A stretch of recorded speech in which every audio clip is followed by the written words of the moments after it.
Tom. Chris. I always want to start like that because you guys always start like that as well. But yeah, welcome back to the pod. Welcome You'll back. notice if you're watching this that we are sat in our guest sort of position. Well, we have like guest set up A and podcast set up position. B. If we're opposite each other, you know that there's no guest, and if we're next to each other, you know that we have company. Yes, and this is a very special one because it is a clash of the podcasts, I would say. So we have Jason and Danny on from That Wedding Videography Podcast. Say hello.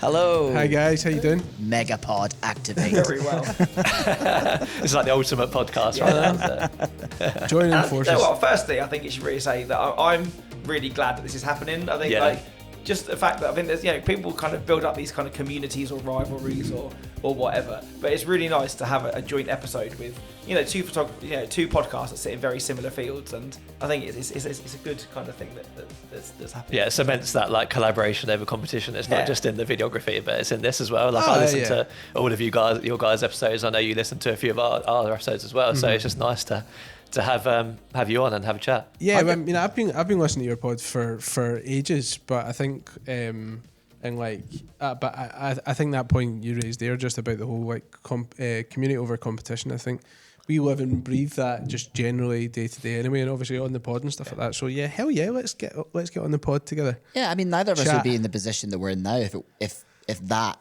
didn't exist, you know, because we've leaned on so many people in our market and throughout the industry, wherever they are in the world, to kind of help us get where we are. So, it's always about that. But yeah, I don't know why more podcasts like in America haven't really done this. There's not really been that many collabs, eh? Not really. But it's it's people that love talking about wedding videography and wedding photography and wedding industry. And what better way to get the two groups of people that love talking about it the most, just bring them together in a room so they can talk even more about it. Exactly. Yeah, amen. Yeah. So I guess it's going to give a little bit of an introduction then for our listeners, the ones that haven't listened to your podcast. If you would say want to introduce yourselves, tell our audience a little bit about your podcast. So when you started, how it came about, stuff like that would be. Do I go first, babe? Sure thing, pal. Oh wow! Let me take you back a couple of years ago to a videographer Christmas night out, where Dan and I had we seen each other before that in person? Yeah. Because at the Confetti Awards. Oh, remember I came up and I gave you a hug because you won. That was it. The first time I met you is when I won an award. And I ran to him, community over competition. I ran from the back of the room. I can imagine the slow motion of just seeing you guys running towards each other. I think he It's thought meant to for be. a minute I was going to try and steal his award. He was after the award. He was like, get away from me. I ran up and I gave him a hug. Aye, so we met then, but then on a videographer night out, maybe a month or so afterwards. It was a month or so after that. It was about that, yeah. It was maybe like 3:00 in the morning. We had a couple Venoms in our hand, and we were just discussing the idea of we've been talking all night about business and like the stuff that we love talking about, but not many other people enjoy talking about. No. And I was it'd be great to get this like on a podcast someday. And then that just kind of steamrolled the whole thing of like, let's get a studio and well, first of all, we went to first base first of all, and then what we done was we started. You didn't go straight into the deep end. Yeah, but I mean, calm yourself. oh, I mean, this wasn't like an overnight thing. What we started doing was we would I've never voice noted someone so much in all my life. Oh my God. So we would send these like 15-minute voice notes to each other, and we're like, I mean, I think we could probably do this podcasting thing. Like, we I think literally had we've got it. podcasts on WhatsApp. So then, and then the voice notes turned into like phone calls, and we've talked about it in the podcast before, whereby I was at a point where I was up and down to Inverness from Glasgow, which is about 3 hours. So I would phone Jase as I was setting off at like 7:30 in the morning, and then I'd be like, right, that's me acting gear now. I'll catch you in a bit. 3 hours later. Like an idiot, I didn't hang up. Like I kept in company the whole time, just talking about videography and things. Of course, that was a day I didn't have a wedding. Why on earth was I up at 7:30? But it's because the chat was so good. It was really easy. Like you hang up. No, you hang up. Yeah, exactly. Exactly. Yeah. Pretty much. It was me that had to pull the trigger. I know. And then I think from there we were like, we both agreed. We were like, I think we can give this podcasting thing a go. And we'd not long, I think we'd been in this studio was it about 6 months? Oh, thereabouts. 5-6 months before we were actually felt like we were ready. Because this place did not look anything like it did back then. And then we got these orange sofas because we both like orange, right? So hence why the sign is orange, the branding is orange. Yeah. It's both our favourite colour. Even our new V-mount batteries are now bright orange nice. from Small Rig. But so we bought these orange couches, but the problem was that there's this like beading across the middle of the room, and it was a like perfect head height, so it just went through your head, and visually it was quite crap. So we basically we revamped it, and then that's how we started off. We found the desk behind the desk with the sign, which is still here to my left. And then we had that set up for what 9 months or something. Yeah, 9 months. And now we've revamped it and for season 2, and it just looks so much better. It's just so much better. So do you know what it was? Because like the kit we were using was my wedding kit, so I had to de-rig the whole setup, take it down the 3 flights of stairs that we were in this office, which is knackering. Go to a wedding, and then the next, like in summer, can you imagine when you're doing a weekly podcast, having to put that back up and then go back down again? And it was just a nightmare. The whole vision for us is that we'd eventually like a plug and play system where we could just come in, just press record, and that's it. So we're as close to like that setup as I'd like to be right now, and I think there's definitely small improvements, but it's definitely been a lot of learning curves, like starting a podcast. But having not really known each other beforehand to essentially being inseparable. So how long was that journey from that romantic meet at the awards night to where we are now? How long ago was that? Did we get a studio that year? I don't think we did. No, it wouldn't, because we weren't in here until like the June. It was the summer we got the keys to this place, I think. No, but had we... Was that night like the same year we got the studio? It felt like such a long time. Maybe we were in the studio at that point. I can't remember. We definitely weren't. We definitely weren't. Because I had actually started my own podcast. Like really? around that time, because I'd always had an idea to do it, and it was terrible. So is there a hidden podcast somewhere that we haven't heard? Oh no, it never got published, but I have filmed it. I just didn't like the concept. Now we need to hear it. Yeah. Oh god, no, it's definitely not a vibe. In fact, I want to hear the first one that you guys recorded that you scripted, because I remember you said you scripted an episode and it really didn't turn out well. Oh my god, it was terrible. That was another lesson we learned. It's not even. It wasn't even a full episode. So see our very first episode. If you go back and you listen to our very first episode of the podcast, which is published, it's 2 minutes, and that's all it was. It was just 2 minutes. Yeah. But we our podcasts are just like, we've got a loose idea about where we want to go, and then we just let it flow. But for this, because we were trying to, almost like sell the podcast of like, this is our mission statement for the pod, we thought, right, okay, we'll need to script this out. So we script out, and it was so... Wait, can we swear? Yes. Yeah, it was so fucking boring. It was so boring. And we had like the other 2 people that are in the studio, Connor and John at the time, came in, and we were like, how's this sound? And Connor was like, nah, you need to change that because that's terrible. And then we'd spent however many hours recording this 2 minutes so many different times, and we were like, and what you hear on that podcast is literally the recording of Jase pretty much just going, look, I'm tired of this, just tell me what I want to hear. Tell me what and then we just spitballed it, and then our reaction at the end of that pod, you can hear us, and we're like, that was fucking amazing. So I think because I had this idea, like based on the podcasts that I'd loved in the past, I really wanted it to be like intentional, like you definitely take something away from each episode, and I thought that had to be structured. And in the end, it just doesn't work. It just doesn't feel authentic. Like the reason I love podcasts like yours and like what we've been doing is because it's just natural conversation. Yeah, you want to listen to real people who are relatable and doing what you do. And of course that's how we built our friendship in the first place, because that's what we were talking. There was not a format to our conversations. No. So, but yeah, I mean, you get into it, right, because you guys have such natural conversation and obviously get on really well. So the last thing you want to do is ruin that by just creating a script for yourself and it not being authentic. It just doesn't work for us. Could you be less fun? Could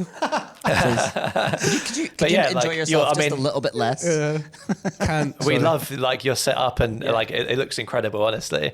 And I was saying before to one of you guys, to Daniel, I think I was just saying like, you're going to show us up with your setup. So please please can you make it look worse for a couple of hours? Just try not to sign off for a second. Yeah. But no, that's awesome. As we've got you two here, and I don't want to say a sort of like let's go around the room and introduce yourself, but obviously like you guys have videography businesses, so if you can just like, and they're quite different as well, right? Your style is quite different. So if you can just tell us like about your videography business, is like when you both started and sort of like what your current sort of style is. Yeah. You can go first. I'll go first. So I am Danny Rizzo of Rizzo Films. I have been filming, I think I shot my first wedding as a second shooter in like 2021. So I've not actually been doing it that long. Prior to that, kind of like I'd always been in kind of like sales marketing. Like my last job just before I started filming, I was like the city manager for the north of Scotland for Deliveroo, so it was like a kind of like high level kind of like marketing and sales kind of role. But the whole reason why I started this in the first place was prior to starting at Deliveroo, I had been made redundant essentially. So whilst Kirsty was pregnant with my eldest, which was not ideal. So I kind of started looking for other ways to make money, and kind of fell into weddings that way. For me, in terms of like style and stuff like that, it's very different to Jason's. It's probably more, I would say, what. Boring. Thanks, mate. It's more traditional in the sense of what maybe like the rest of the market is in terms of kind of like cinematic wedding film. Whereas Jason, and he'll tell you in a minute, he goes like completely against the grain and does it extremely well. But yeah, mine's is more kind of like traditional, I would say, but with kind of like story-driven kind of like cinematic films. It's definitely not boring. Definitely not boring. I was being mean, but no. So yeah, I've been like I said, I've been doing it since like 2021, and I have just like loved it. And I think like all that experience that I had in the corporate world for like 15 years in the sales and marketing has just lended itself really, really well to being from to get where you are in 4 years as well. Yeah. Like, it's incredible. So obviously that has definitely helped you. But even with the pod as well, like to look at kind of having those kind of solid strategies and the look of it and the rest of it. And your branding. You can tell that comes from someone that's got knowledge in marketing or in that area for sure. Yeah, I mean, I can't take all the credit for this. Jase also is the other half of it. But I think Jase will tell you as well, he's kind of like he's came from the corporate side as well. So I think both of us kind of like putting our heads together with that have been able to make something really good, so, and you can see it as well with Jason's branding, and people know who they are, but tell the people about you. Go. Thanks. Instead of me doing it. I thought you were just going to go. So this is Jason of... Shall I just move my lips and you can just speak for me? No, I'm Jason or Jase from Afterglow Weddings. I actually have been in the wedding industry for about 16 years, but I was a second shooter for about a decade before I decided to kind of shoot anything for myself. Basically because I was sort of in love with my corporate job. I had a really good salary. I was in a decent company. The job was fun. I was a photographer for just shooting like commercial property, traveling all around Scotland. I felt really lucky to have it. And then the company kind of took a direction where basically America came in and tried to like really corporate it up. And they ended up putting like cameras in my car, and they tracked every move I made, and essentially made me work. I was like Amazon, but in a car. Yeah. So you want me to actually work now? I was enjoying my Lions and then driving to Oban on my own schedule. It became a little bit more Big Brother, metric driven, and every move every move was accountable for. And I just didn't really enjoy it as much. And the targets kind of became a little bit... I discovered that I wasn't going to grow. Like I couldn't move up in the position unless I like moved to London or something. So I tried to look at whatever I was good at to see if I could do something else. And I knew that I'd been filming weddings as a second shooter. So it was really the only thing that I understood out with that job. So I decided to set it up in this sort of style that I thought was traditional. And it was a very different look back then. And I've seen it. Yeah, it was really, I went for the whole sort of operatic cinematic style. That's what I thought people wanted. Was there not a lot of gold? Well, that was in the very first one. The second one had a bit more cursive writing and stuff. Fancy. It's fancy. Yeah. Fancy. But the kind of music that I was into, the TV, the kind of music videos and stuff that I was into was always very different to that. So it didn't necessarily give me a lot of joy. And then, of course, lockdown happened. Sorry, I should have said that was in 2018 when I started. But lockdown happened, and it gave me a chance to reflect on what I wanted to actually do. And I discovered Bottle Brush Wedding Films, who people might be familiar with, an Australian duo who are just wild. And that really gave me the permission to just say I can do whatever I want, and people might still like it. Like, it might go against what people are in my market doing, but it was more fun for me. So in lockdown, I went towards rebranding, and I understood that brand was very important through education I'd done online and through my corporate career, where branding was everything for them, and just sort of discovered this whole fun side of weddings. Basically, I was going to weddings and just portraying what I thought they were, which is fun, stupid, wild parties. And I love it because I get invited to a party every Saturday. And, the films that I make, they don't necessarily deliberately come out like that. I just find the weddings are fun and a bit crazy, and that's the bits that I choose to show rather than maybe more. Also, because you're showing those things as well, like, it's show what you love, and then the people will come to you, right? So you thought that people liked the cinematic stuff because people that you were getting at the time were probably after it. Mm-hmm. But then if you get to a point where you're like, I'm not enjoying making these kind of films anymore, and you start to make what you love, the rest will come naturally, won't it? I think that's it, isn't it? It's not you, and you're doing what you think people will like rather than you're doing what you like and finding people that like that. It's two different things. There's not enough longevity in that if you keep on doing that, is there? Yeah, because when I got my branding complete, and it basically just, because I was still doing that style with my old branding, and when I finally did get my rebrand done, it just felt like a weight was lifted. I could invite people to my website and show, like, oh, this is me. And it gave me permission to really be myself, like turn up to weddings in Hawaiian shirts and just go all out on the brand. And it's been a joy ever since. So yeah, it's crazy, isn't it? That when you probably look back now, and I've definitely had moments like that in my business where you think, well, why did I need someone else that does exactly the same job as me to give me that permission? But you do. It's kind of feeling that you can't do things, or it's going to make such a difference if you do those things, and how freeing you kind of feel afterwards. Mm-hmm.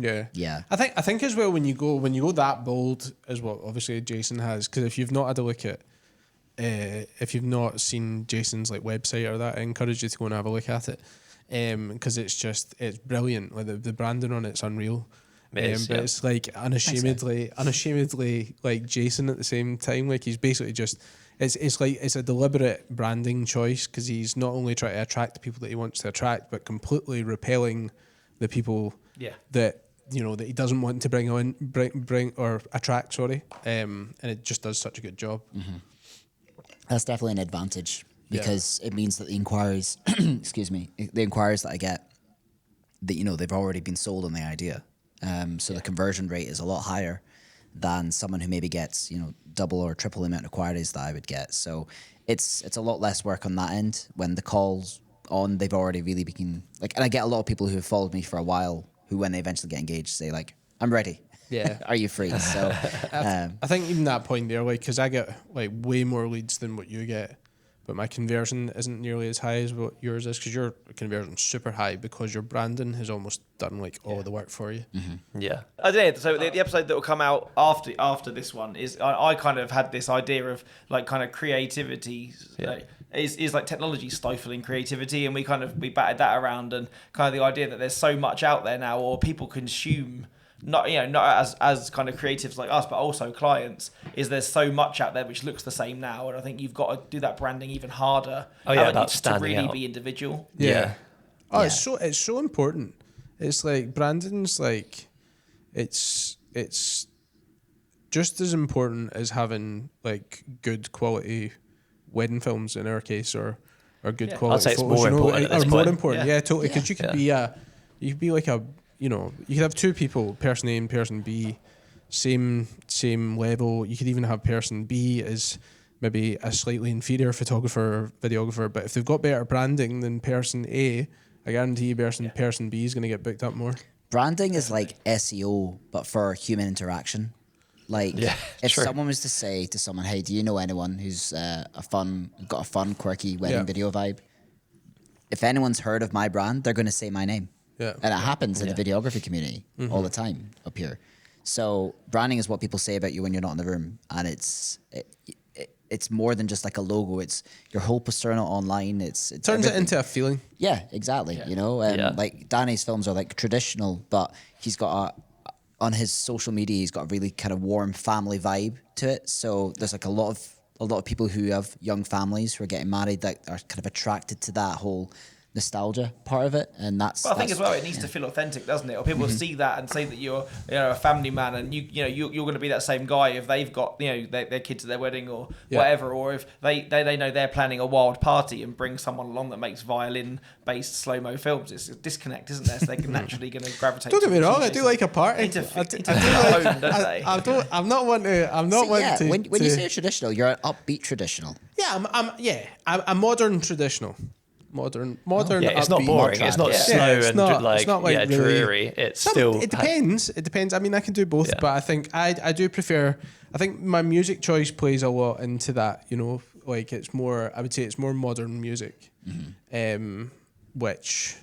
Yeah, but it's more like more of a traditional editing style, I would say. It's not like not a bit crazy as I would maybe describe like one of Jason's edits, because they can be like, wow. Where are we going with this? Jason, we've spoken about on the pod before that I'd like I say pre-COVID or just after COVID maybe. I lent into a little bit of like the whole fun wedding thing, and I was going to try and make films a bit more fast-paced and things like that. But then I sort of pivoted more towards like happiness and joy rather than like getting people like being a hype man sort of thing. Yeah. Because there was a lot of weddings that I was turning up to that just weren't up for it. And I didn't want to be that person who was just forced to do it, because I've promised them, oh, we're going to do these crazy champagne sprays and you're going to be running with your groomsmen, and you turn up and they're like, mate, I don't care. I just want to like party. Do you know what I mean? So do you ever get any of that where you turn up and sometimes maybe it's not or is your branding like so on point that you think the most weddings you turn up to are the sort that you would like don't lie. Be 100% you? No, unfortunately, they do sneak in. Even quite recently there was a wedding, and it just didn't. I mean, I think I described it. There was more like an energy of a funeral at the wedding, which I know, but and the way I mean that is like during the drinks reception, everyone was just sat at tables just conversing with each other. I think what happened is that the couple were quite, energetic. Maybe they're the extroverts of the family, and the whole family and guests, extroverted enough for the whole family. Yeah, maybe that was it. They liked that style, but the wedding guests weren't like that.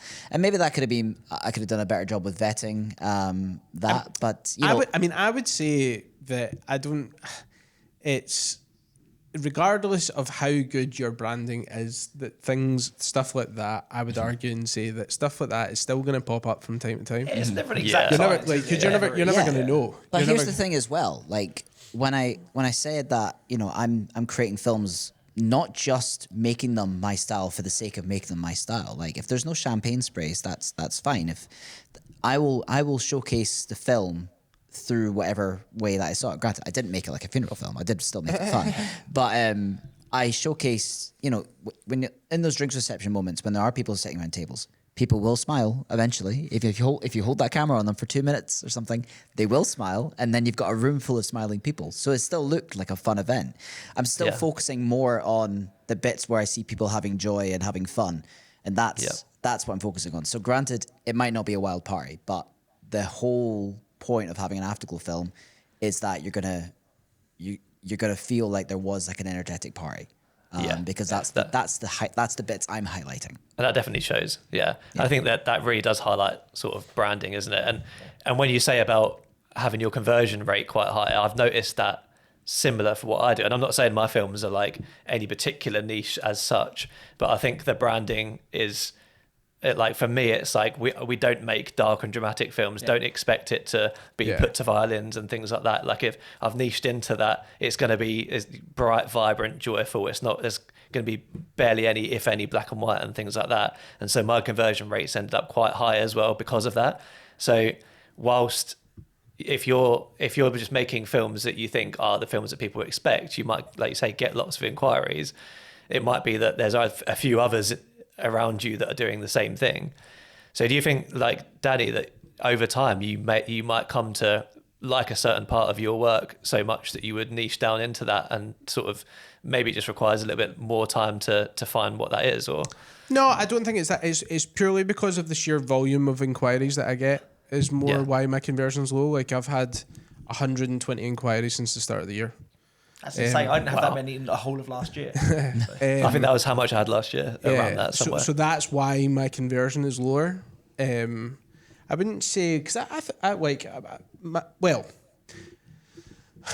so I like my website and I like my branding. However, I do feel like I've outgrown it, because so that was done when 22. So I'd only been going a year. Yeah. So I probably hadn't completely found myself. It was funny. I was speaking to John Carpenter from the Carpenter Copy about it, because he's doing the copy for it again. Yeah, I listened to his episode. It was good. And he sent me the questionnaire that copywriters will send you when they're obviously wanting to do, find out about you so they can match your tone of voice and stuff. So it's all like, who's your ideal client and a whole bunch of other questions.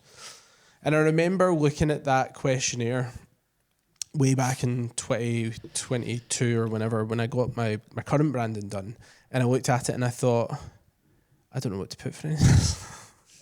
Like, because it was just, I didn't know who my target client was. I think some of it, like you say though, only a year in, you've certainly been to a certain number of weddings, haven't you? I think where you almost need to find the bad ones to go, I don't want to do that. And sometimes it's easier to find what you do want by having the ones that you definitely don't want. And you've done well to get the copy written as well in your first year, because I wouldn't have even considered getting copy written in the first year. With full shebang, full website, branding, web design, copywriting, everything. I knew it was just that I had to make that investment right from the start. But so like looking at that, obviously that was back in 2021. Now I'd still love the copy on the website, and I still get comments to this day from clients and other suppliers that like read it and go, I just love like your website and the words that are on there, because he's done such a good job with it. He's incredible. He's so good. However, I do feel like I've outgrown it. Just in terms of like the quality of film, I just feel like the ante needs upped a little bit, just in terms of, I just want it to look a bit more luxe and to match, where I'm at now. And that is happening. So I'm going through a rebrand later on this year. And where do you guys find the time? You're planning a summit, you run a podcast weekly, like your own businesses, like you must be busy guys. Danny's trying to kill me. We've also got another joint project on the go as well. So something else, something another business in the whole something in the creation. pipeline. I hope it's a holiday. That's interesting. I hope it's a joint project. Who's got time for a holiday? Oh. I do love a holiday. There's always time for a holiday. Those days are over with the kid on the way. So that's another project I've got on the go. So I think that will make a difference. But I think just generally I get a lot of inquiries, and that's why my conversion's low. Now there's a couple of reasons why that is. I don't have my price on my website, which is by design, by choice and stuff, and a whole host of other things. But and that's kind of been like that, to be honest, right from the start. Hasn't it? It's generally I probably average about a lead and a half to, about a lead and a half a day to 2 leads a day. I'm so envious of it, but then I look at our bookings and we're kind of on the same path of bookings, and I'm like, it's. I always think that like the thought of getting that like would really excite me to know that I feel like I've done a really good job. But then when you only want 30 weddings, I'd spend far more emails going, sorry, I'm already booked. Sorry, I'm fully booked. It's just dead easy. I don't get too caught up in it, because I'm just like, I have all my workflows set up. So I just like, it's like 2 clicks of a button. Picking off the automatic emails and seeing what happens. So and also, I guess if it's always been that way from day dot, you don't know any different. It's when they stop coming, you want to worry. Exactly. I can engage that just as like how well like my Instagram game is, because that's generally where all my inquiries come from, or not all of them, but the majority of them, vast majority are Instagram. So if the leads dry up a little bit, then I'm like, it's a sign for me to get back. Have a bit of a push on Instagram. Get back on the gram. Yeah, I mean, I definitely, like a couple of years ago, I was sort of my lead count was a lot higher, and then it kind of dropped. It dropped out of nowhere just suddenly. And I was so busy, obviously, with the summer backlog and things like that I didn't really pay attention to it because I thought, I've got enough bookings, we're good. But like it got to like 4 months and I was like, all right, I've not actually had a booking in 4 months. What the hell's going on here? And I did a deep dive into social media. I realized Danny was stealing them all. Yeah, well, the thing is, because I was like, how are you getting on? And he was still flying. I'm thinking, what's going on here? So I did a deep dive. Obviously, they started coming off after July.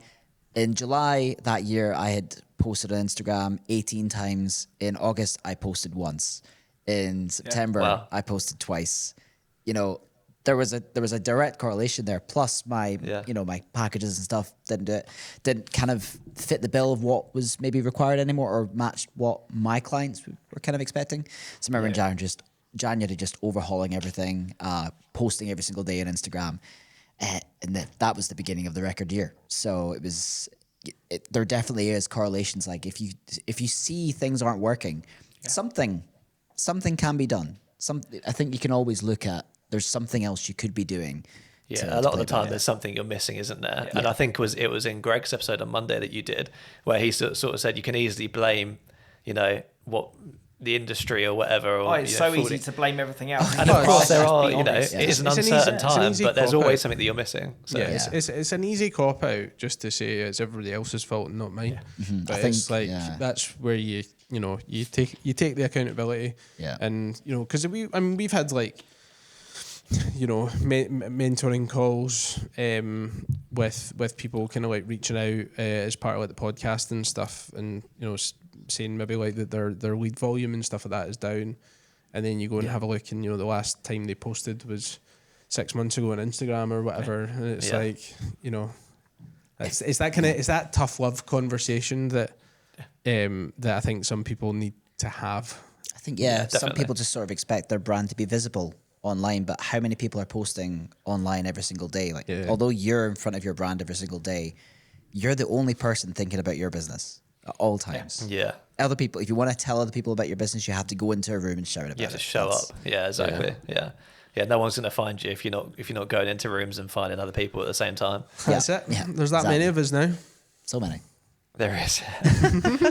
Amazing. So now we've gone to you. Let's get into the podcast. I think obviously talking about that, I think like I've said, and I made it in the notes as well that we sent over to you guys, is that I feel like our branding and kind of colours and all that we kind of found was very much a work in progress, didn't we? We kind of built things on the job, as it were, where I feel like you had, say, the orange, the logo and stuff, and that was all really, really strong out the gate. But now obviously that you've spoken about your businesses, like Jason, when you said you had all that, you invested in that in place before you launched the business, was that very much a solid decision that you wanted to reveal your podcast to the world as a very kind of come out strong, I guess is the right word. Yes. Like that was a resounding yes. Because, I think, yeah. No, I was just going to say, like, I think the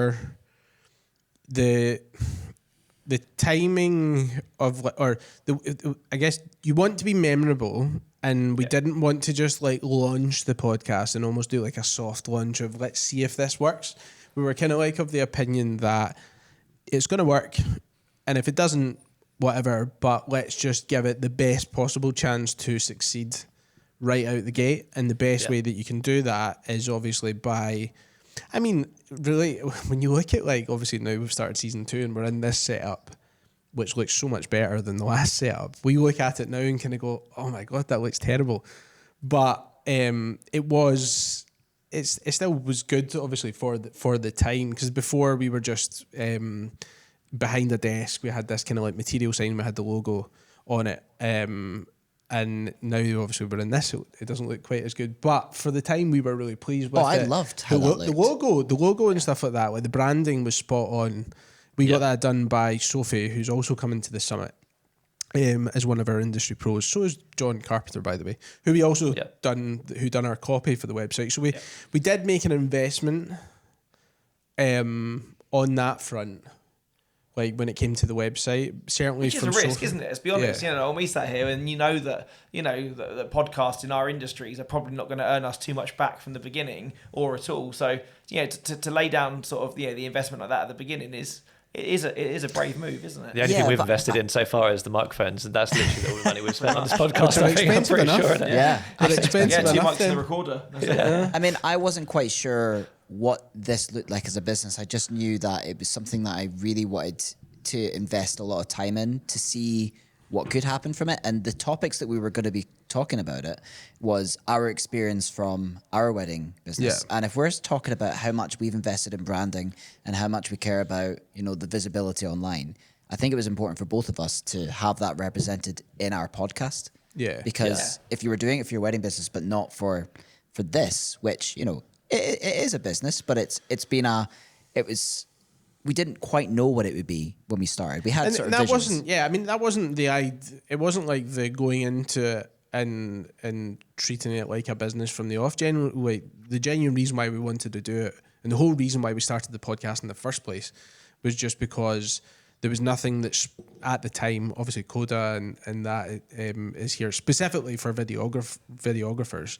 There wasn't something that we felt at the time really helped with the educational side of things when it came to like business or just general videography that spoke to the UK market. All of them, the main ones were like in the States, and they're dangling the $20,000 carrot over every other episode, and there's no way to relate.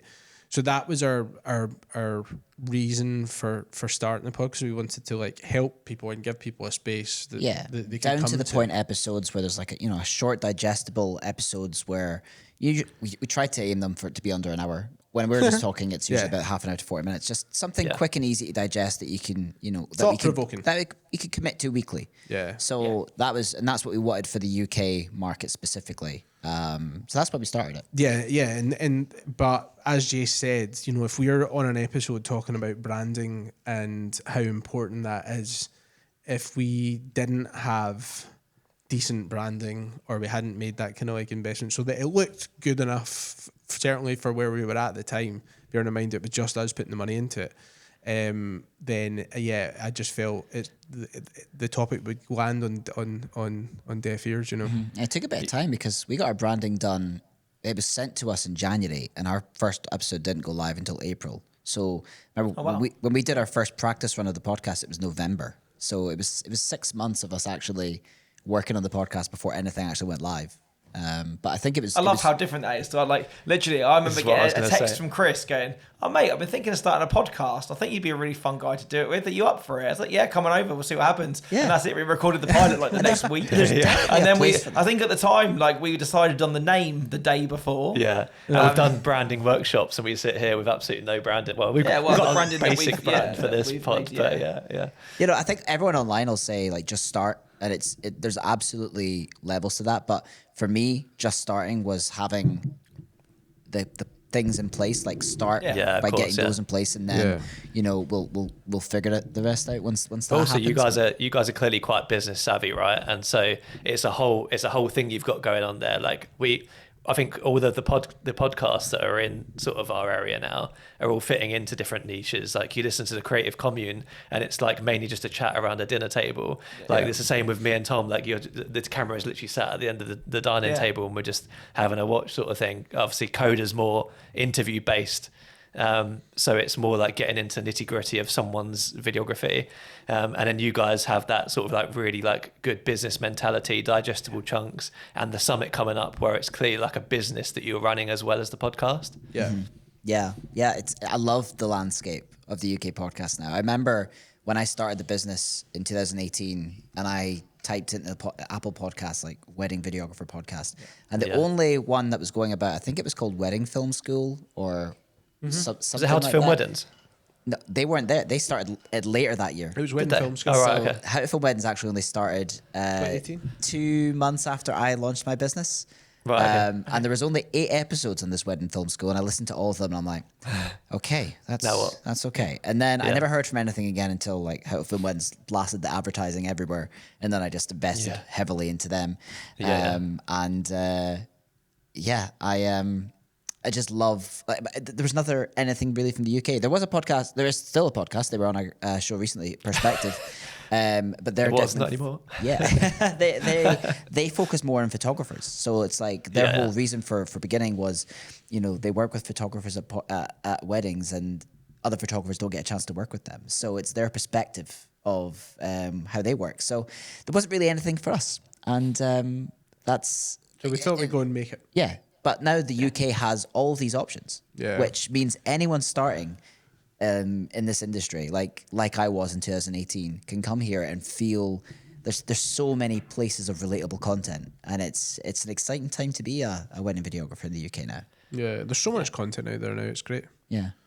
Yeah, definitely. For those that are starting now, they've got a wealth of information. Yeah. I feel like when I started, literally, like you say, there wasn't any podcasts around. I don't think the videography group on Facebook was around. All those kind of things that you think you would need. And the only thing I remember learning off of is a guy called Craig Adams from Wedding Film School on YouTube. Yeah. And he did loads of BTS stuff. The same guy that made the Wedding Film School podcast? Yeah. I don't know. Did you do a podcast? The red brand. Yeah, they had it was them. All right. Kind of shaved. I can't remember. It was a podcast, mate. That podcast. Yeah, he was on YouTube. He did BTS stuff. He did like full day BTS stuff and like gear reviews and things like that. Because I was driving everywhere all the time. I never watched anything. I just listened to Podcast Central. I'd sit in the break room at Debenhams and watch like this hour-long BTS of this guy filming a wedding in America, and then get to a wedding and realise that nothing's the same. Nothing's the same. That's the point, right? Yeah, it's the relatability. Like we talked about this way back at the start, right? Because if you're somebody, so I think every area has a certain like venue that maybe like when you first start out, and it's maybe known for like not being the best, and you maybe don't want to like. You just for a whole host of reasons. Anyway, there's a venue like that in Scotland, and we kind of joke about it. And we're like, if you're struggling, if you're someone that's just entered the industry, a young guy or a young girl or whatever, and you can't even get a booking for £600 at that venue that nobody even really wants to shoot at, how can you relate to somebody that's talking to you about $20,000 booking $20,000 weddings? There is no relatability there whatsoever. Mm-hmm. So how are you going to do those bookings as well? The learnings that you get exactly. from doing totally, those. Yeah. Oh yeah. That once you're How are you going to encourage more people into the space if there's no relatability there? Do you know what I mean? And that was our want and our desire was just to try and encourage, because as you guys know, this is an awesome job. Mm-hmm.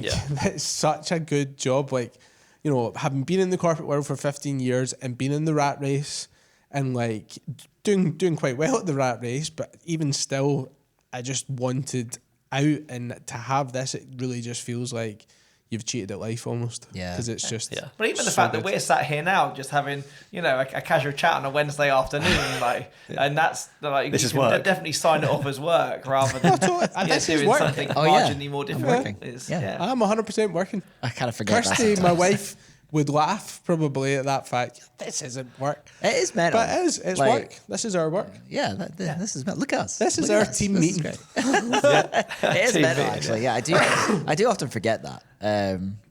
But we're so lucky, It feels even better knowing that I don't need to edit this. So you signed up to do autopod. I packed down. I was straight in the dining room table, send Chris off with the footage, and then I watch it myself, the same as everybody else does on the Thursday.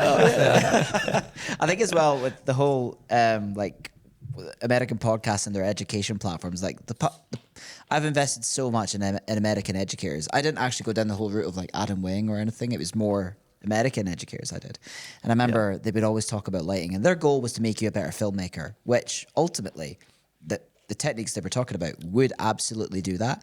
But I remember their lighting setup, and they were saying, this is how you should light, an evening, like toasts or something. And the example they're showing is like this absolute ballroom mansion that, not with the tables crammed right up next to the top table, like it is for every second wedding that we're at, because they try and fit too many people into the smallest room possible. Not a tungsten light in sight. Right? Yeah. There's no LED blinkers and stuff. And I'm like, how is that a relatable example? I can't light something that no one's going to go and sit in the middle of a ballroom on two chairs. Like the amount of times I've approached that with a couple. See, I think we're just a lot more reserved, aren't we, as well? Like we're hyper reserved. If you lit somebody up like that to kind of do that stuff, they would be like I remember this. Thought, where I think American market are just a lot more kind of I don't know, brave. Matt Johnson, when we had him on the pod, he described it really, really well, didn't he? Like when he said, yeah, the British are just like really like reserved, you know, they come to a wedding, they like nod their heads, they've got the little fancy hats. And then he's like, the Americans were a bit more like, whoa, yeah, let's party. And then he's like, and the Australians, everybody's drunk by 10 a.m. Yeah, I heard that, yeah. I was so good. It's such a good way to put it, but yeah, we're hyper reserved over here. I mean, I guess that when I challenged them, like the educators, on that sort of fact, they were saying, you know, but you have to kind of lead the creativity for it. It's like, I get you. I hear what you're saying. But, you know, ultimately my day is to make them enjoy their day. Yeah. I want to make as good a film, but I'm going to make as good a film in the conditions that I'm in. And I think that's what we in the UK are better at doing. We're good at sort of absorbing what the day is and making it look good rather than sort of...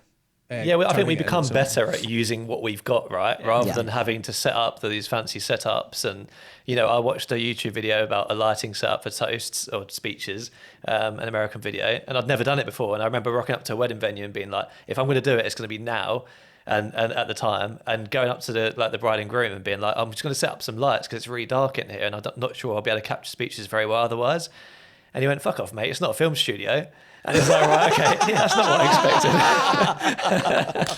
Oh, man. But you just sort of, you know what to expect here. I think, and there are, don't get me wrong, there are some British weddings that would be absolutely fine with that. And I feel like in the modern day, this was years ago, so I feel like in the modern day, people would be much more tolerant of it. But I feel like back then, that was something they did in America, like fancy lighting setups and everything. But here it's like, what are you doing to my wedding? I'm like, all right, well, that's fine. We'll just not bother recording the speeches then. I think she had to record it backlit, so it was just a silhouette the whole time. Oh, wow. I mean, I have lit speeches and stuff, but now I've got the fear. I'm never going to ask anyone ever again. Did put me off for a little bit. Ask for forgiveness, not permission. Just do it, and then when they shout you out in their speech, that's when you know you've done wrong. Yeah. I've had that a couple of times where like, I remember I had like an older lady that came over to me and she's like, son, can you turn that light off? I can't see. I was like, oh, sorry, I'll dip it down a wee bit so it doesn't hit me. I remember I had a light on the top table from right at the back of the room, and I remember I turned it off just at the end of the speech, but the best man still had the mic, and he says, oh, thank God, the North Star's been turned off. There's always someone in there with a snarky comment. Somebody's always away, though. It's dancing, isn't it? It's a dancing, the amount of DJs that go, turn your light off, people aren't dancing because it's too bright, and it's like... Play some good music, They want to dance in the dark. People aren't dancing because you're still playing ABBA for the fourth song in a row. That ABBA mega mix needs to go in the bin, man. Like, every DJ loves an ABBA mega mix. I'm sick of it. That's like 50 minutes off for them, isn't it? I know. Jeez. Honestly. Just press play, hit record. It conveniently comes on 10 minutes after the buffet comes out as well. So they've got a chance to do a full lap, eat it before they got to change track. This is not every DJ. There's some really good ones, but there are. Yeah. No, no shade. For the ones that don't play that shit, we salute you. So with the podcast then, so is it obviously like we know how we feel about going into it and obviously most podcasts don't last, do they, for longer than a few episodes? So have you been enjoying it? Has it been everything that you've thought it would be? It's way more. Like, it's hard work. It's so much more work than I ever imagined it would be. We were talking about this today. It's kind of, especially like with the summit, it's kind of turned into a bit of almost like a full-time job, really. Like, we could, ideally, we could have somebody else like giving us a hand with it, because there's a lot to juggle, especially when we've got our own wedding film businesses, and I've got a really young family. You know, I've got a 4-year-old, a 2-year-old, and a 7-month-old. Jase is about to have a baby. So it is a lot of work. So like we do put a lot of graft into it. You know, like we are very often up to the wee hours, like doing stuff. You especially, Jase does all the editing. So like he is grafting in behind the scenes, but we're seeing like the fruits of our labor in a sense, you know, because we've been, you know, really lucky. We've got like a couple of sponsors that are now sponsoring the pod, which helps, you know, because it's allowed us to maybe look at like the editing of podcasts kind of thing, which we've explored recently, so that we can take that weight off of Jase. He's He's not quite ready to let it go yet, though.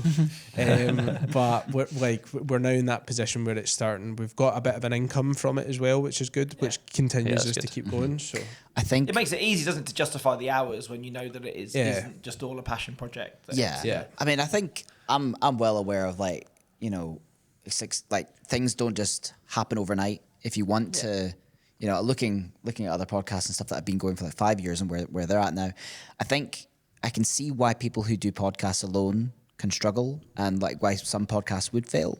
Because we said over lunch, didn't we? Saying like how people that do them as a solo person, I couldn't do it. I definitely couldn't either. I mean, or relying on guests, or then having an episode where you are just staring into a camera or a microphone talking. That's so hard. I think, and to do that kind of month after month or week after week for any period of time must be incredibly tough. It's the accountability as well. Like when we both signed up to do this, I think, there was like an unspoken rule, like, no, we're all in on this, and neither one of us has kind of given up in terms of the pace of where we want to move to. We've just increased it. We just said, what more can we do? What more can we do? Which I guess it's really good, like, obviously doing it with Danny, because like we're very similar in that aspect of like, what we want to do to grow. And like usually ideas are kind of like we've thought of the same idea and then we come together like, no, we're on the same page. That's what we want to do. So that definitely has helped. Maybe that's just been a blessing in disguise. We had a good team. Yeah. So did you have plans for like the summit? Was that like a goal? Was that on the vision board before you'd recorded, or was that always the natural progression of the? So yeah, I think the whole part of it was like the whole bringing people together in some form of community was the goal, because we felt that was somewhat lacking. Yeah, and considering as well that obviously when you guys launched, we're like I say, a bold thing. We were pre-Coda, weren't we? Obviously, like that that wasn't a thing when you guys launched. So obviously that's come kind of in the middle since. But to so the idea of building a space for videographers to come and then but Coda, because Rue was our first guest on the pod, and then like we laughed about it because we were like, all right, Rue, like 3 weeks later you've got your own podcast, no bother. But I cannot love Rue, and we were so excited. Like we got, I think we done a whole podcast on obviously like on the whole Coda announcement, because we were so excited for it, because we were like, yes, finally, like an event for videographers, because people were crying out for it. So like our original plan was to do something, but we weren't at that stage yet. We hadn't even really really recorded that many episodes. Yeah, we didn't know what the show... It was like you said, it was on the vision board. It was really far away. Something we'd love to do, but don't really know how to do it or what it would look like. Yeah. So we thought we'd enjoy Coda and see what it looked like, but we actually made the decision before. Yeah. What? It was the week before Coda that we said, you know what, actually, we're going to do it. Yeah. Because I think we looked at the... Prior to or that week before Coda, we'd kind of just thought, right, okay, we're happy Coda's here, and it was kind of off the cards after Coda was announced, because we were just like, that's happening. We're just happy that there's something. Yeah.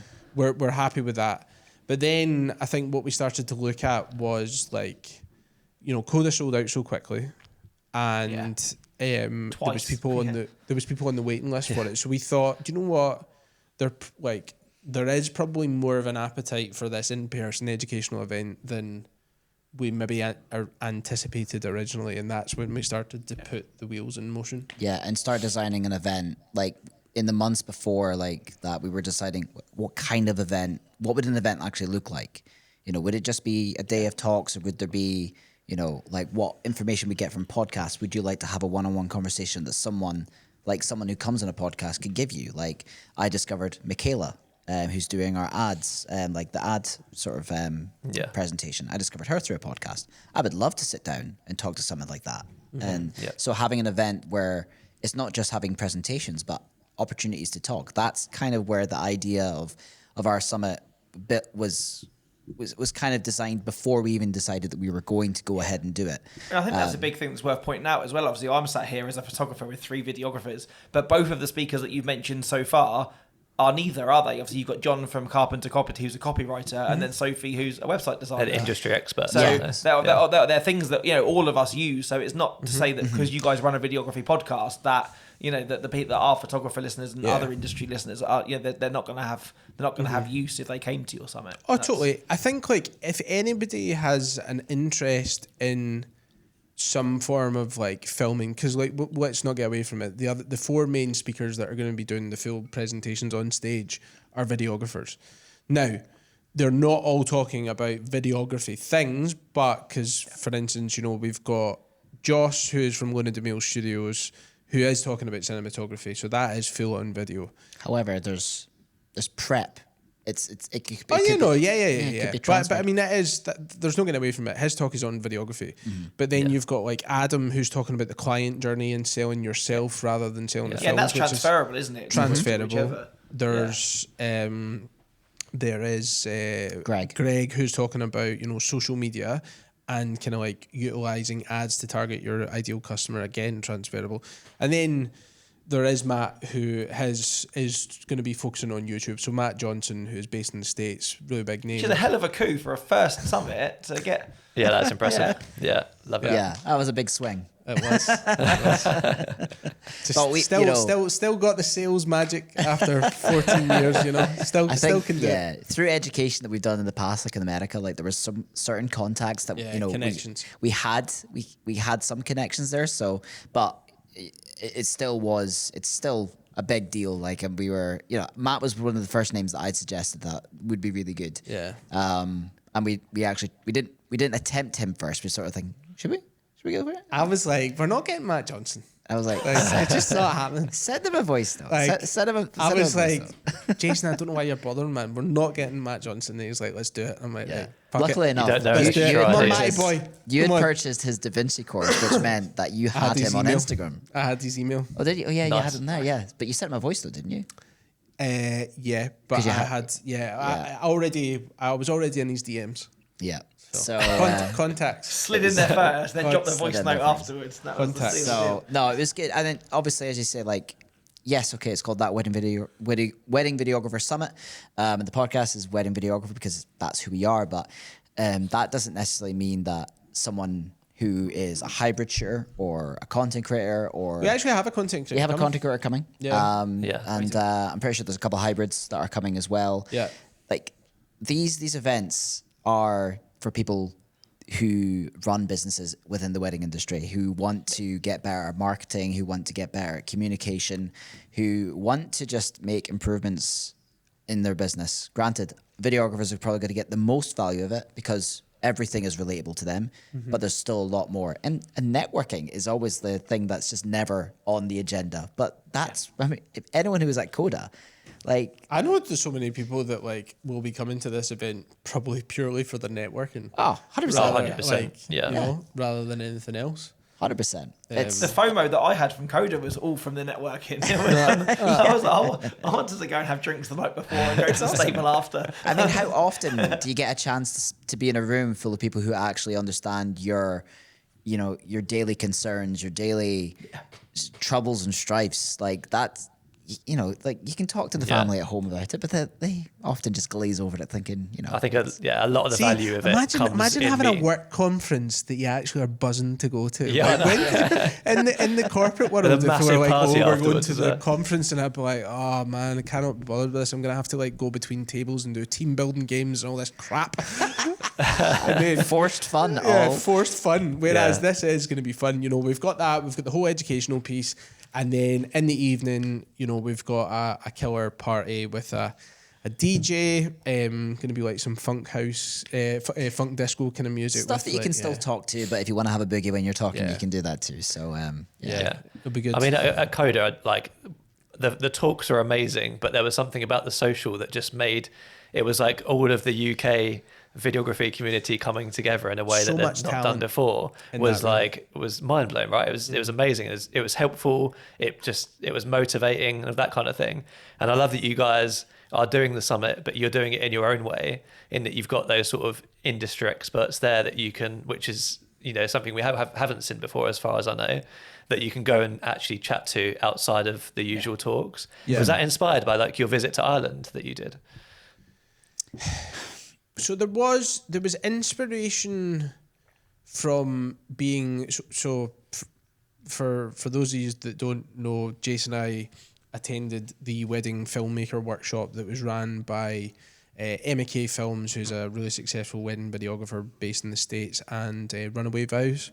which is Jake Weisler and Nate Tihan. So that was basically like a week in a castle with like all these videographers from the States. We were the only ones from the UK there, outside of the people that were filming it. It was like style shoots and all that stuff. And we did go over there looking at it, knowing that they knew their stuff when it came to like running events. And we were just kind of like looking at it and going, okay, this, and we did take bits from it. That we can kind of like implement. But yeah, I guess we just wanted this to be that full day of like not just education but like fun as well. I think I kind of mentioned earlier, like when I'm listening to a podcast, sometimes I'll get a slice from that podcast and just wish that I could insert myself into the podcast and ask a question. That's what I mean. That's what I wanted this day to be like. Yeah. You know, you're listening to a podcast. That trip you did to Ireland must have been helpful because it's 1-to-1 and you can actually have conversations and that helps. It was incredible. Like, because the people that they chose to be on that workshop were sitting at a table with a laptop. But there was a time that Russell had Danny's laptop opening and was helping him color the footage that he captured that day, and it was just like that was superb, super experience. The experience we got from that is definitely more like workshop related. Like that's a different environment where you are kind of like, you're away with a small group of people, because there was no more than like 30 people, I think, on that. So like 24 or something. 24 or something like that. Yeah. So it was a small select group, and you've got basically all week access. And that environment works for that. With this, obviously, there's a group of people come together. There's going to be talks, but there's many different aspects of the day that you can go and get your time with that, to ask the questions you need to, and go off and network with people after you've discovered what you've... The format that we've got for this, obviously this is our first one, so we want to... What we will be taking on board the feedback to see, what do people think of that setup? Because we will be having, essentially the way that the day will run is we'll have a couple of talks, and then we'll have the breakout sessions for people to go and have those conversations with, for instance, the branding and SEO person, or there's a bottle. Sorry. Or the website copy, or what is wrong with you? Or the website copy person with John, or Google and Meta ads. If depending on maybe what you want to speak to. So for instance, like Chris, you go and your branding and stuff like that is on point. So you're probably not going to have much of maybe a reason to go and talk to Sophie. Still say hi. But you maybe not have to, go and get the in-depth kind of like knowledge from her, but you might feel like your Google and Meta ads are not on point. So you want to go and speak to Michaela. So that whole setup is just to give people that chance. And then also it gives people that chance to continue to network at the event as well,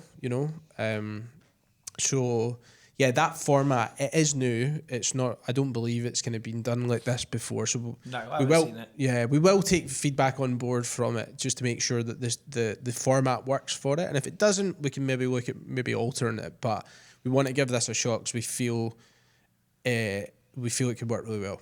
Yeah, I think in theory it should work really well. Like you said, like yourself, Dan, it's where there's nothing worse than having a takeaway from a podcast, or from I've been to conferences and you wrote that kind of thing down and you go, I really want to ask them that, but by the time you wait to the end of the day for the big Q&A or whatever, you've listened to 4 other talks and the question's gone. Yeah. But to have a breakout session pretty soon after, while it's still fresh in your mind, and then jump back into more learning, I think you'd feel that you kind of get what you want from it a lot more directly.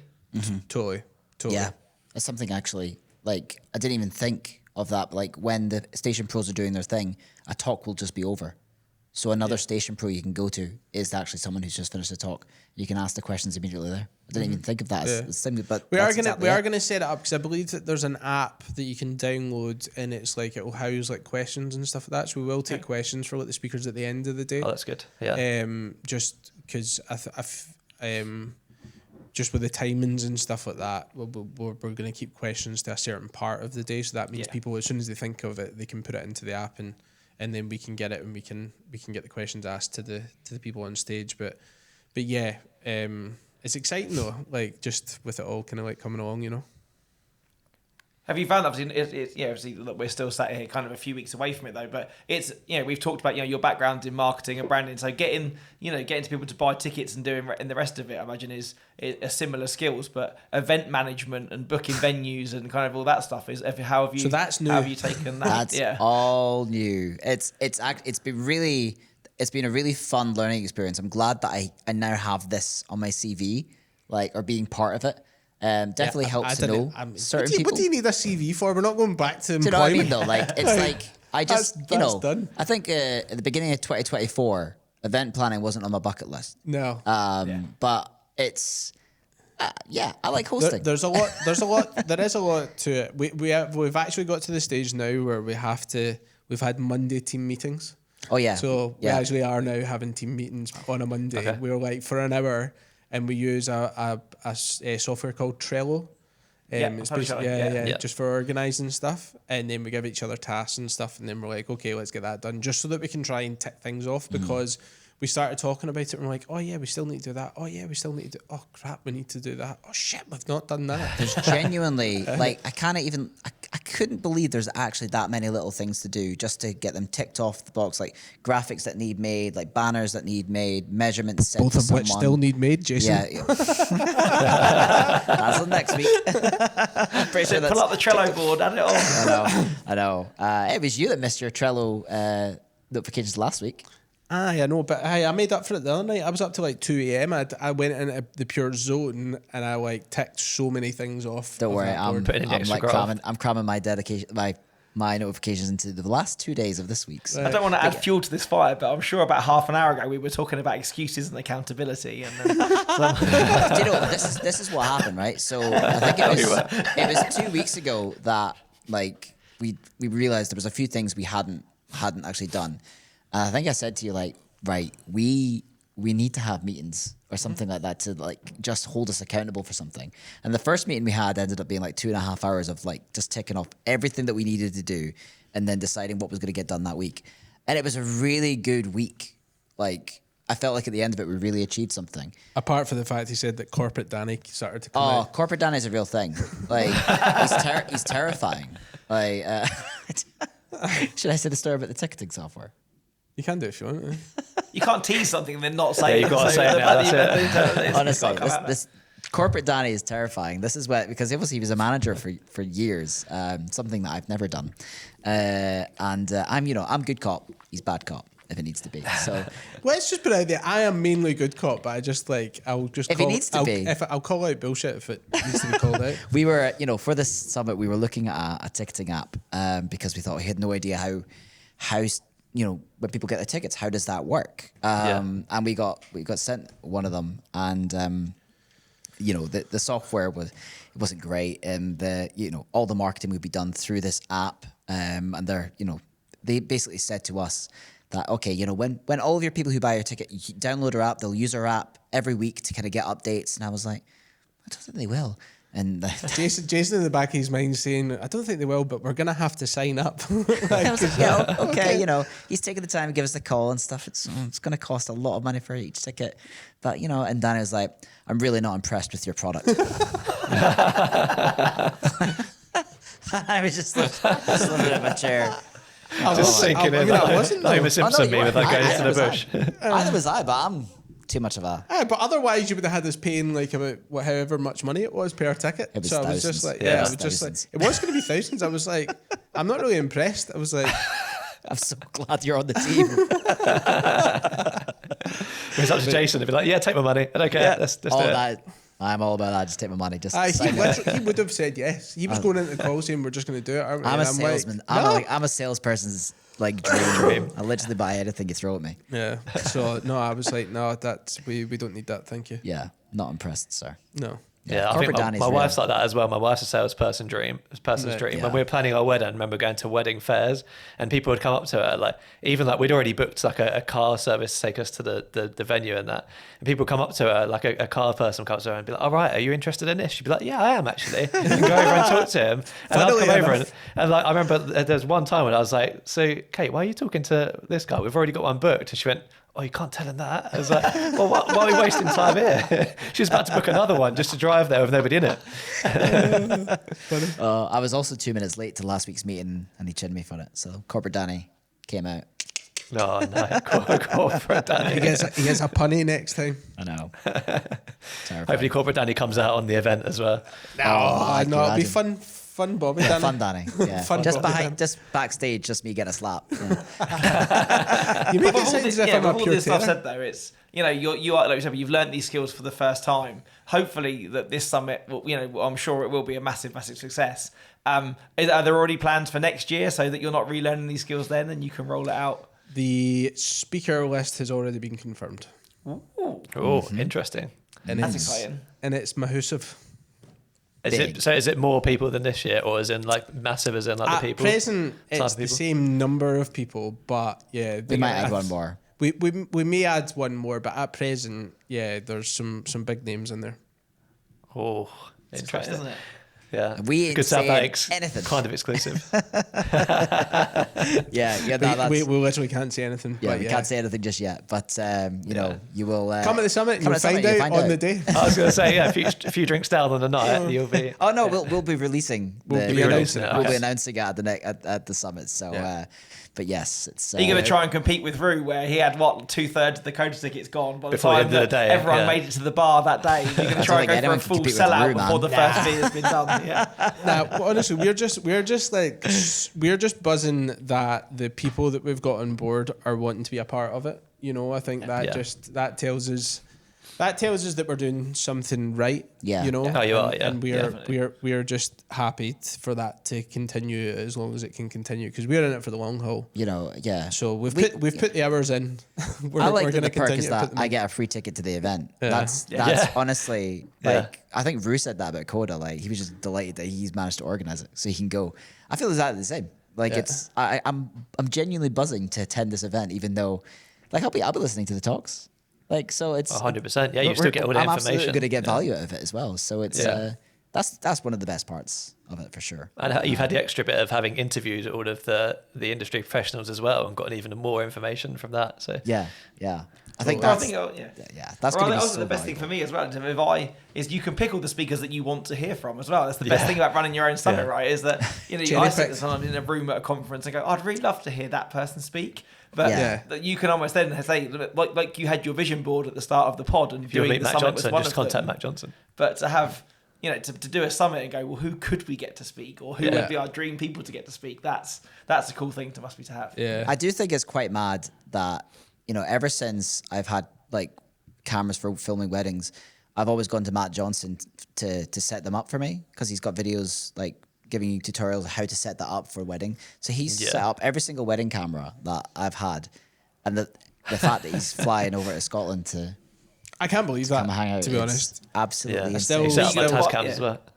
You'd Still buy a new can't. camera and just hand it to him and go, you can set this up for me in person. Set it up for me, man. Yeah. I'll film you, put it on YouTube. Yeah, No, we're super excited to like all the speakers that have came on board, for this year, and the ones that have agreed for next year. Like we're just so excited to have all of them there in the same room, and just giving them their time on the stage, which Mm-hmm. these people are really kind of like at the top of their game when it comes to what they'll be talking about. Yeah. So. Yeah, it's creating like a unique blend of like, it's what are you going to learn today, and finding people who are great at certain things. That's the fun part of like trying to arrange this, because you could just get like 4 great videographers, but there's we've got 4 great videographers who are experts in very specific parts of their business. Yeah, and all different topics. So that's the fun part. It's just creating like, at the end of the day, these are all the things that you can take away, and I love that. Yeah, I guess you've had to like vet the topics a little bit so that you're not just sat in a room listening to the same talk 4 times, basically. I mean, I guess when we approached people, we kind of knew what they were good at. Some people we'd interviewed on the podcast before, and the things that we took away from that podcast was that's what they were experts in. So we didn't really have to do too much of that. People kind of knew what they were going to focus They on. fit into what you expected them to focus on. Yeah, that makes sense. I think certain people are known for certain things, aren't they? Like, they're known for different kind of like specialist subjects, I guess. Not everybody, but some people are, and certainly the people that we've brought on are. So yeah. So with all that said, then to circle back to you guys, do you think that the whole like running the podcast, creating the summit has helped your videography business as well? I would say yes, but I think it's still quite early, because so like with my as part of my rebrand, like I don't have anything on my website now that shows that I run a podcast. Like it's not on my current website. Yeah. Yeah. So there's a little bit of it on my Instagram, but not massive. But I think once the rebrand happens and there will be an incorporation of like basically a link to show that I do this, I think there will be, because I've seen that with some client calls, some clients have mentioned it, and where we can, we will take client calls using the camera in here.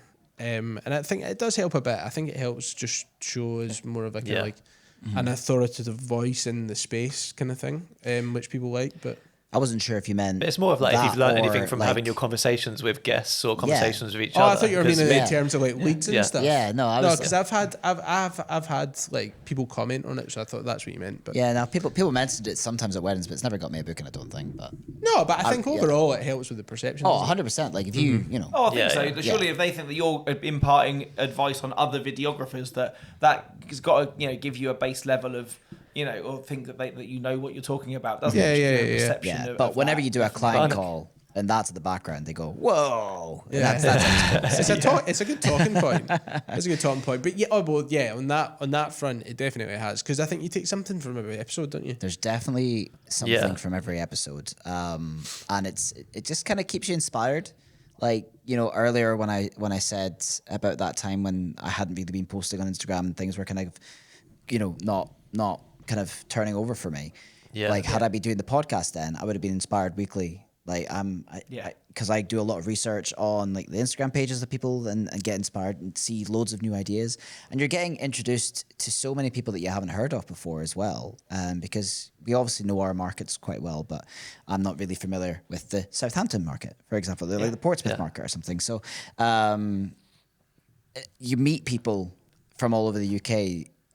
We're all doing the same job, but all do it so differently. And I remember even when I spoke to Adam, that was the first time I really had a chance to chat to Adam, because I hadn't done his course or anything. And I remember just like, damn, I see why he's inspiring. Like the guy he was just so good to talk to. He's a class act. And his whole methodology of how he did things was great. And even we were talking to Chris Jerome James a couple of weeks back, and that was a conversation I'd always wanted to have. Like I was never going to meet the guy for coffee, but I'll get him on a podcast and have a conversation with him for sure. That we're never going to meet like naturally.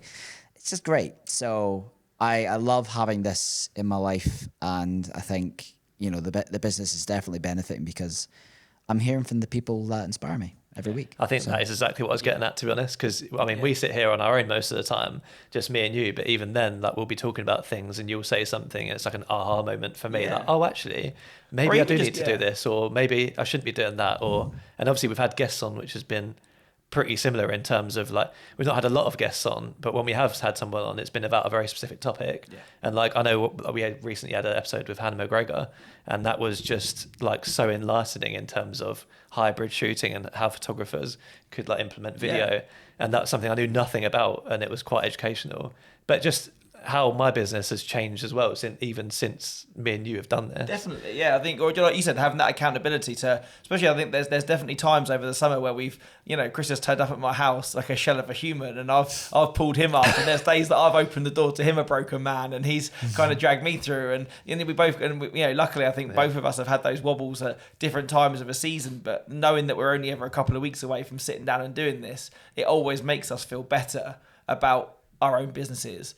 And I think I've come to be so much more understanding about what videographers actually want from me as a photographer on a wedding day, or also what they actually do. Yeah. I think like we did a couple of episodes pretty early on, didn't we? Like you asked me questions about perceptions that you thought of photography, and I did the same back. Yeah. And they were some massive. That was some of the knowledge in those episodes about like I always feel that I'm in a photographer's way. If they're on a 3-camera setup, I'm always in front of one of them.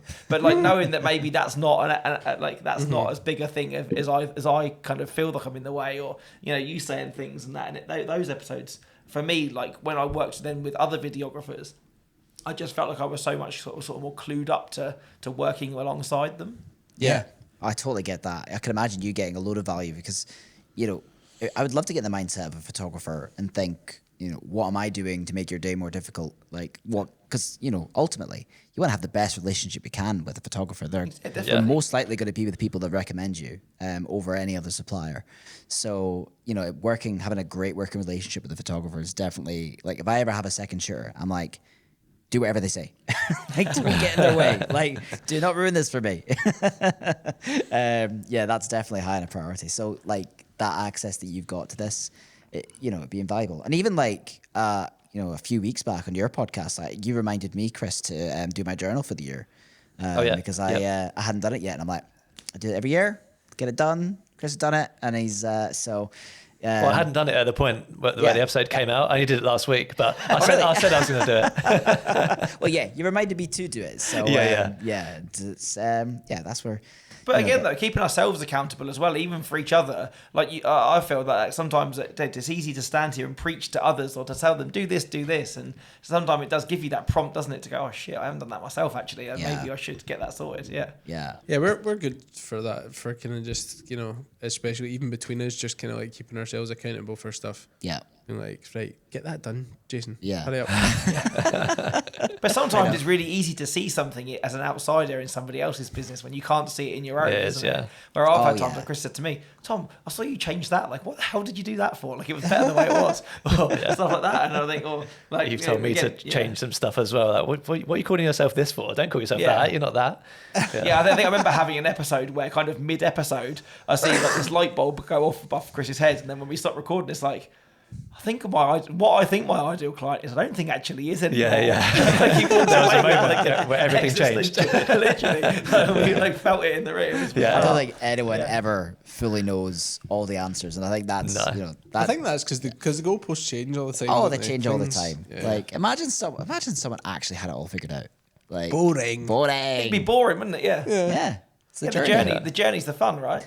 Yeah, and we're all taking bits from everyone to, you know, help build ourselves up, and that's ultimately what having guests on and learning from them. They maybe learn something from us. People who listen learn something from that. People who message in saying they learned that, like, and then giving us feedback on it. That's super invaluable. I heard that you guys were like trying to introduce like voice notes and stuff to your podcast recently as well. Which so we've been trying to episode do 50 for so long. is a couple of episodes away now. Like it is for you guys, right? Which is bonkers.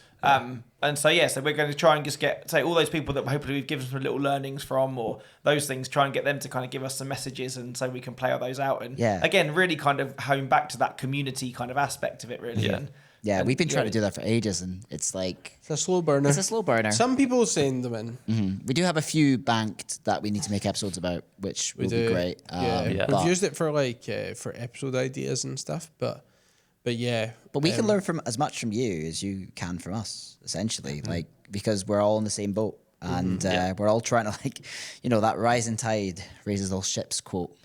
You love that quote, don't you? It's a good old quote, innit? You love it? Yeah. It is, yeah. So before we wrap up then, you guys have offered to do a little bit of a competition for us. Yes.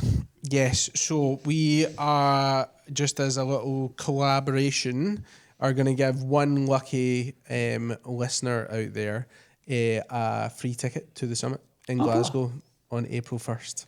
Well, that's super kind. Thank you very much, guys. That's a good prize. I think if you've been listening to this episode for the past hour and a bit, I don't think there's many of them that won't want to be in that room. Wanted to be in there. I'll buy into the competition. Of course. Yeah. Might be rigged though. I mean, if you win, then it's when you announce the winner, it's me. That's rigged. If you want to take it from the people, that's fine. That's on you. But just alienate your whole audience there. Tom. I'll just throw stones at you at the summit. It's fine. Wedding capture call, no more. Chris is now looking for a new podcast host. Amazing. So if you want to win a ticket to that Wedding Videography Summit, all you've got to do, this will be a reel. If you like this post, give it a comment down below, share it on your story, and give That Wedding Videography Podcast a follow on Instagram, and the Wedding Capture Co. a follow on Instagram as well. That's all you've got to do, and you'll be in the running to win a ticket. And it's also open to people who already have a ticket. It is. So if you've got a ticket already, enter away, we'll refund you, or you can bring a pal. Yeah, totally. So just to help spread the word. But yeah, we're looking forward to an epic day of, as we said, just learning, education, and a whole lot of fun and antics.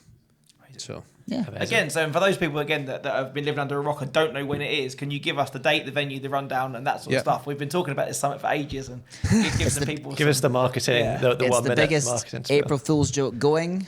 April 1st. Definitely not an April Fool's. Everybody just turns up to Glasgow and the doors are shut. Just a sign. We got you. Yeah, but April 1st in Glasgow, the venue is St Luke's in the Winged Ox, which is in the Barras, sort of just on the fringes of the town centre. We want you there from like 9 o'clock in the morning. We'll be there till 11 at night, partying away.